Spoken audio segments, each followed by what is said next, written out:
अम्मा कैसा लग रहा है? बढ़िया लग रहे हैं तो तो हाय गाइस, मैं हूँ तनु। तो आज मैं आ रही हूँ घर से। तो मैं हो गई थी तैयार और ये लोग भी आने लग गए थे मुझे छोड़ने के लिए। और ये है मेरा भाई और ये मेरी है दीदी। तो ये लोग मुझे छोड़ने के लिए आ रहे थे और ये है मेरी प्यारी सी दादी। और फिर उसके बाद मैं जाने लग गई थी। मैंने अपनी दादी को प्रणाम वगैरह किया। तो दादी तो मुझे लग रहा है खुशी थी आज मुझे मैं जा रही हूँ कि तो उसके बाद ये है देखो बिट्टू। और ये है मेरे दादाजी भी। मैंने दादाजी को प्रणाम वगैरह किया और दादी को बोला तो कैसा लग रहा है, कह रही थी अच्छा लग रहा है। फिर मैंने मम्मी को प्रणाम किया। फिर उसके बाद मैं चली गई थी ऊपर। फिर मेरी दीदी पूछी थी मुझे छत में रखना है बैग, कहाँ रखना है कह के। तो मेरी दीदी कह रही थी कि बातें बाद में कर लियो, अभी चल ले। तो गाड़ी आ गई थी। तो उसके बाद मेरे को भी अजीब सा लग रहा था जाने में।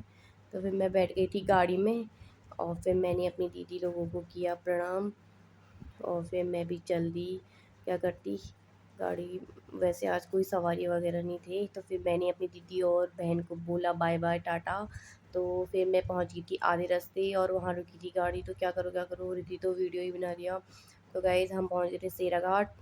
सेरा घाट का व्यू कुछ ऐसा है। वहाँ गेहूँ वगैरह हुए थे तो वीडियो बना रही थी पर अच्छे से दिख ही नहीं रहा था आगे का।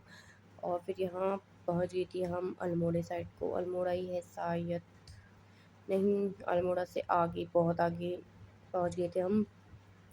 और फिर उसके बाद पहुँच गई थी थोड़ी देर बाद भीमताल पहुँच गई थी और मैंने खाना भी नहीं खाया था। हमने भीमताल से बहुत आगे खाना खाया क्योंकि ना कैचधाम में बहुत भीड़ लगती है, तभी हमने लेट ही खाया। फिर मैं गाड़ी से उतर के बस में आ गई थी, रुद्रपुर वाली बस में बैठी। और इतनी धूप लग रही थी ना यहाँ पे, फिर भी वीडियो बनाने लायक नहीं। कालूशाही मंदिर के वहाँ पे और इतना गर्म हो रहा था कि मैं लस्सी लेके आई तब भी मतलब गर्मी जा ही नहीं रही थी गाइस, क्या बताऊँ। बाय बाय दोस्तों, मिलते हैं नेक्स्ट व्लॉग में, तब तक के लिए बाय बाय।